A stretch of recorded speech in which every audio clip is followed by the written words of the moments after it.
Alright guys, welcome back to another deck profile. Today we're going to be going over Fossil Lock. Fossil Lock's kind of an interesting deck. It does revolve around the Aerodactyl from Fossil. It's not why it's called Fossil Lock, it's just because there's a whole bunch of fossils in it, that's really why. But Aerodactyl from Fossil Lock, make sure your opponent can't evolve anything. And with the release of Porygon Z, this deck did get a little bit better because you already have the Porygon Zs on your bench. But when you get Aerodactyl out, you don't have to rely so much on that Omastar from, I think it's from Majestic Dawn, I think the Omastar is from. It is, yeah. The Majestic Dawn Omastar, it's still in the deck, but you can use Porygon Z with it. The whole purpose of the deck is to de-evolve all of your opponent's Pokemon, play Aerodactyl down so that they don't get access to their evolutions, and mainly their power source. We gotta think about how many Stage 2 decks are in here. Claydol and Porygon are in here. So many U150 decks rely heavily on evolutions. So this deck aims to shut that down. One of the big problems is every deck does play stuff like Hex and Goop, Wally, Evo Soda, that sort of thing to get around it. Spiritomb. So you're gonna have to. Thanks, Greedy. So you kind of have to hope that you don't run into any of that kind of stuff, and that's one of the big issues behind this deck, and that's why it's not Tier 1, not even Tier 2 or 3. It's just very, very fragile because of the meta. If you know your meta doesn't exist with these cards, then this deck becomes awesome. So let's go ahead and take a look at it. We are going to play that Fossil Aerodactyl. We're also going to play the Aerodactyl from Majestic Dawn. The one that does 20 if they activate a power, so it really limits the amount of times they can use Claydol. And then the Aerodactyl from Fates Collide, 120 for 2. Very, very good attack. In terms of your Fossil evolutions, we are going to be playing 4 of the Max Out Mysterious Fossils, 150 HP, and then 1 Buried Fossil. Just extra ways to get out your Fossil stuff, because we are going to be playing a 1-2 Omanite line. Now this Omastar is the one where you evolve it, it de-evolves all of your opponents. This Omastar has the attack pull down, so that is where you get to attack to remove it instead of ability to remove it. But this Omanite's one of the biggest stars of the deck. If he's on your bench, you can flip a coin of heads, search your deck for a card that evolves Mysterious Fossil, and play it onto your bench. So all these Aerodactyls can be played straight to your bench with a heads flip on Omanite. So that's why this is very, very good to get out right away, so you can start getting out this Aerodactyl, all the Aerodactyls. It will note that it does allow you to get around the evolution of Aerodactyl Fossil, because Aerodactyl Fates Collide is one of the best attackers in the deck. But if you have Fossil out, you can't evolve your Mysterious Fossil into it, so using Omanite is one of the best ways to get around that. Moving on to some other cards, we're also going to be playing a 2-1 Mewtwo level X line. Now, these Mewtwo's are fairly good attackers in their own right, especially the one from Evolutions, 20 plus 20 for every energy on them. But when you level up, you can't be hit by basic Pokemon, so if it is a deck that does revolve around basics, where Aerodactyl is not going to be as helpful to you, you still have Mewtwo level X to kind of slow them down just a little bit.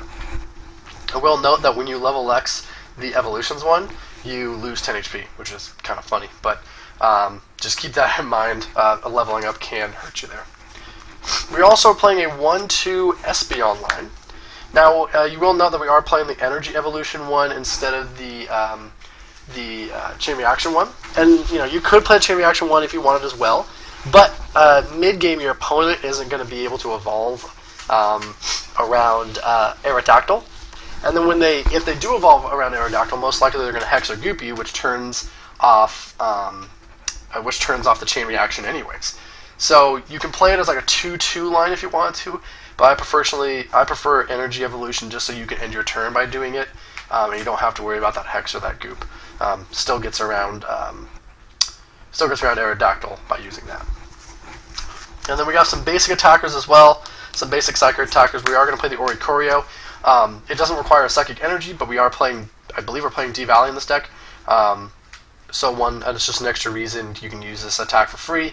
I don't see this card in a lot of decks, and we probably should experiment with it at least a little bit from moving forward, just because it sounds like it's a fairly decent attack that can spread fairly well, and spreads very good in this format. So, Oricorio. And then we're also playing a Mimikyu to copycat one of your opponent's attacks with D-Valley. This can use for free. So, this is going to be able to counter a lot of those big, heavy-hitting decks. Moving on to support Pokemon, we're actually playing 12. It's kind of crazy. It's a little bit more than normal.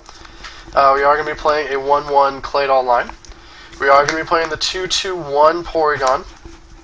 Like I said, that Porygon Z is in here so you can de-evolve all of your opponent's Pokemon, and then play down that Aerodactyl. We're going to be playing Spiritomb, Lapras, Dunsparce, Uxie, and Uxie level X this time. That's because the level X does get around the Aerodactyl. Just kind of an extra attacker with Zen Blade. Since if your own Aerodactyl's out, it's kind of hard to find attackers sometimes. Moving on to supporters.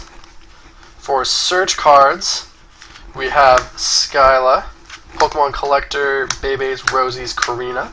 Not very much search, but enough search to get it done. We got N and Rocket's Admin as some staple cards there. Sycamore, Juniper, very stable. Colress, Copycat, also staple, as well as Professor Oak's New Theory. So far, just kind of bland vanilla. We are playing AZ and Brimies, and the reason we're doing this is because with Broken Time Space out, if you need to ever unlock yourself to evolve some stuff, you can pick your Aerodactyl up, evolve your stuff, and then play it back down. So extra scooping effects are good in this deck. Both Lysander and Guzma. Recovery, we have Trump Card and Marley's. And then to round it out, we have Milo and Teammates would draw 2 cards. And then Flurgrunt and Pokemon Center Lady. If your opponent's only attacking with their basics and their stage 1s, if they're a stage 2 base deck, they might not be one-shotting you, but they're still going to try to find ways to do damage to you. Pokemon Center Lady is going to slow them down a little bit. And then Flurgrunt is just going to slow down all the decks that can't attack for 1 energy. And if their energy acceleration comes in the form of a stage 1 or stage 2, Flurgrunt can be used as one way to slow them down enough for you to gain a lead and keep it. This is all assuming they can't get around your Aerodactyl, that is. Moving on to item cards, some fairly standard stuff here as well. Let's see, I'm looking through some other stuff here. Alright, we are playing Computer Search, Pokemon Communications, Swoop, Teleport, Level Ball, Premier Ball, because we are playing multiple Level X's in the deck, Ultra Ball, Luxury Ball, and Evo Soda, all as ways to search out cards. Draw cards, we have Oak, Bill, and Misty's Wrath, very standard there. Recovery, we have Retriever, Versus Seeker, Palpad, the classic Item Finder, and Junk Arm as well. Not a whole lot of recovery, but enough just to get your Aerodactyl back when it dies, or your 1 or 2 attackers. Switch, Escape Rope, and Scoop Up for switching effects.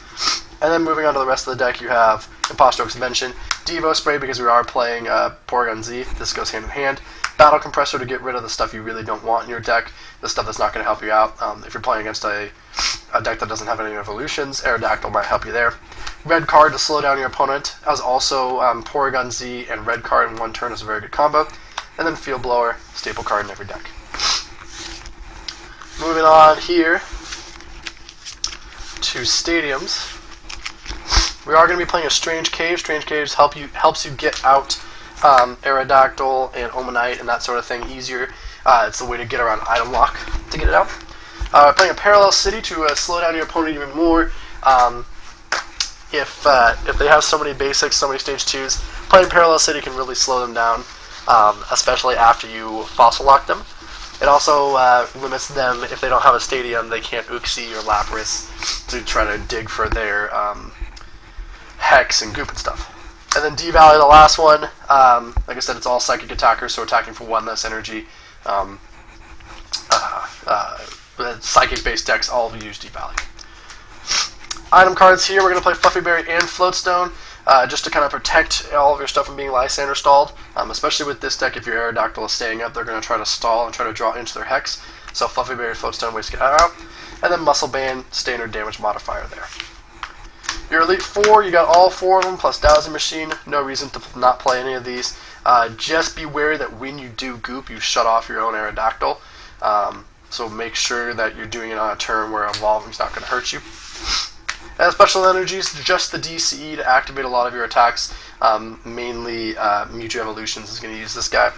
And then 3, 6, 9, 11 Psychic Energies, more than enough. A lot of the attacks are just 1 and 2 costing attacks. So there you have it, that's Fossil Lock. If you have any questions on the deck, please let us know. Like I said, it does suffer against stuff like Goop, Hex, Wally, Evosoda, that sort of thing. So maybe not the smartest choice, but if you catch someone off guard, or they have a bad start, or you can get that red card early, you can snowball games out of control. But yep, thanks for watching. See you next time.